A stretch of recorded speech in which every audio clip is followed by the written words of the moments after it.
Fan Hotline is presented by Sullivan Super Service, providing trusted plumbing and HVAC service for over 50 years. We are joined right now on that Fan Hotline by our Steelers insider, Mark Kaboly. Mark, how you doing, buddy? Thanks for coming on. Wait a second. Who is this? Oh, yeah.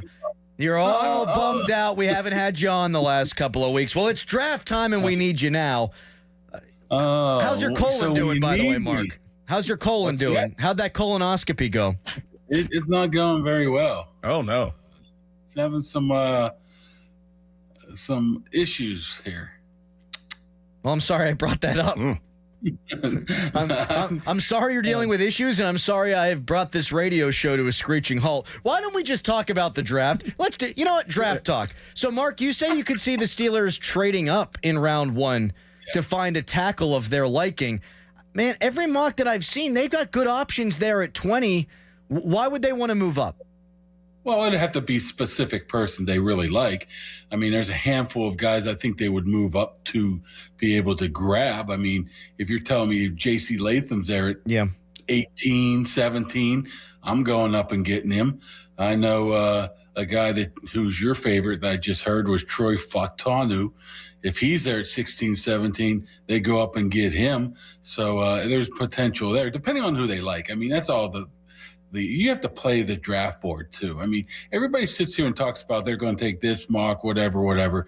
You know, you better have about 4 or 5 guys you're in love with at that 20 position that you're able to feel very good to go able to go draft. So that's the problem right there. If you feel good about going up and get them, that's good. If not, you stick where you're at. I don't see him going back at all. But it'll have to be the right person to move up to get. And who knows how that first 19, 17 picks will go. I mean, there could be somebody there like last year, Broderick Jones, that says, we love this guy. If it's Graham Barton, I don't know. Then I'm going to go get him. So, yeah, I could see them trading up to do something like that to get somebody they really, really love. Mark, could you see them doing something that we haven't been talking about? Like, we talk about tackle, we talk about center, we talk about wide receiver, we talk about corner. Could you see them doing something at 20 like a Brock Bowers if he fell to them, and that could kind of serve as the receiver, tight end, playmaker role? Wow, coming from a tight end, huh? Well, you figure. Oh, well, I don't know. I don't think so. I think they're kind of pretty much entrenched at that position right now. They got 5 on the roster right now. I don't think that they would go to that route right there. Well, say like a defensive tackle then. Just a different position that we really haven't been talking about.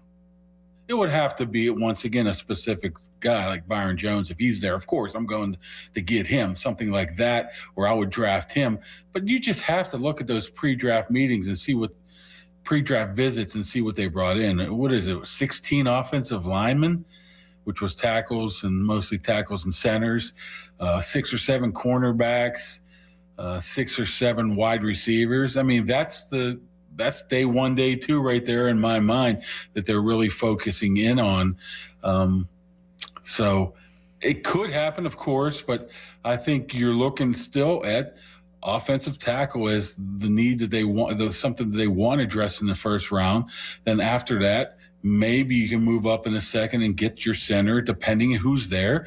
That's what makes that first round interesting too. It all depends too. If you're going to get a Graham Barton, you're going to get a Fautanu. That's a guy that they can plays multiple positions. Okay.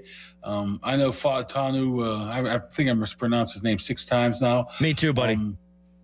He said at the combine, I remember him saying that he's open to anything, but everybody's going to say they're open to everything. Well, he also said, Mark, that he thinks when people say he should play inside in the NFL, he's called that lazy analysis. Like he sees himself more as a tackle.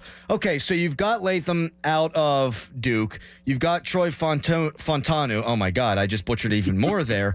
Like, both guys are multiple position capable. How do you think the Steelers view those guys, and do they need a center? Do they think they need a center that steps in and plays day one? Because if you do, I don't see either of them being an option. No, probably not an option right away, but who knows? I mean, Marquise Pouncey wasn't an option too until he got to training camp and you realized 3 days in.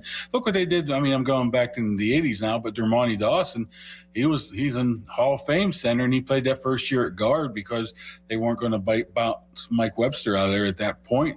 So it gives them options right now. If they go that route, if they want a guy that can play the 5 positions where you can grab Graham Barton right now, not necessarily play him at center. Maybe you do, maybe you don't. Maybe you play him at center, but the long-term solution is at tackle. Maybe the Fatanu is a center early, then maybe, say Amalu's 30 years old. Dan Moore's in the final year of his deal. You could kick him outside. I don't know if I would go that route, considering it's a first-round pick, a top 15 to 20 pick, depends if you move around.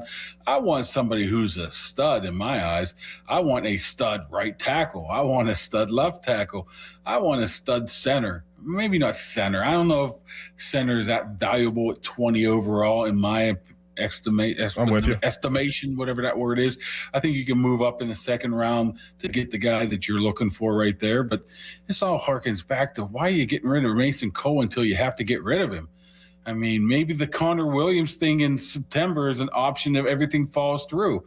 But we have to remember, too, they got Quan Alexander in August last year for peanuts, and he was pretty doggone good. So I think they have that mindset if things don't work out, they might be able to go poach somebody off that free agency market coming off of an injury late in the process and have him play. Well, I mean, those are 2 different positions, Mark. I mean, it's harder to bring in a center late in free agency or late in the summer and ask him to hit the ground running, learn a new offense, and then get on the same page with Russell Wilson, then ask a linebacker to go in there and make some tackles. Like, I get what you're saying, but that's tough. But the one thing is, I don't know how much you would have to put on a young center when you got a 30-year-old vet guard, a very good right guard, and James Daniel, who's been playing for 6-7 years now, and a veteran like Russell Wilson. How much do you have to ask him to do other than snap the ball and block the guy to the right, to the left, or in front of you at this point of his career? So that might be early in that season. So that might be the thought, too, that you don't have to ask him to call out protections because, you got a bunch of veterans just totally surrounding him right there. Brandon Ayuk or Cortland Sutton, yes or no? I would say probably not. How about let's throw Chris Godwin in there? How about that one? I would love that. We talked about that like a month and a half ago. A little birdie said, just pay attention to Chris Godwin. Is that something that you've heard, Mark, or is that just a name you're throwing against the wall? I'm just speculating because they have a ton of money tied up in Baker Mayfield, Mike Evans, and that's how a lot of things go nowadays. And I'm not pretending like I'm breaking news or hearing anything. People put one and one together and saying, well, Steelers need a wide receiver. Oh, look at this. This guy's in the final year of his deal. He's getting paid $27 million. He would count $20 million against the cap from the Buccaneers, so why not do that? How about Brandon Cooks out of Dallas, too? I mean, he's a guy who's a free agent next year. They might be willing to move on. Once again, I'm just spitballing here if there's potential guys out there, but that's a position to me. I mean, I know center's number one that they have to address. I mean, they just have to, in my opinion. They have to address it. But not far behind that has to be that number 2 receiver. I mean, I don't want to see George Pickens getting doubled every single time. And that's what's going to happen. I don't care if Quez Watkins, Marquez Callaway, Van Jefferson, Calvin Austin, Cordero Patterson, whoever's out there, they're going to double George Pickens. And George Pickens is not going to get the ball. George Pickens is going to cause problems. You need somebody to step in at that number 2 and at least prevent that from happening from time to time. Mark, we appreciate your time as always, buddy. Good luck with the colon. All right. It's all clean now. Goodbye, Mark. Mark Kaboly, our Steelers insider from The Athletic.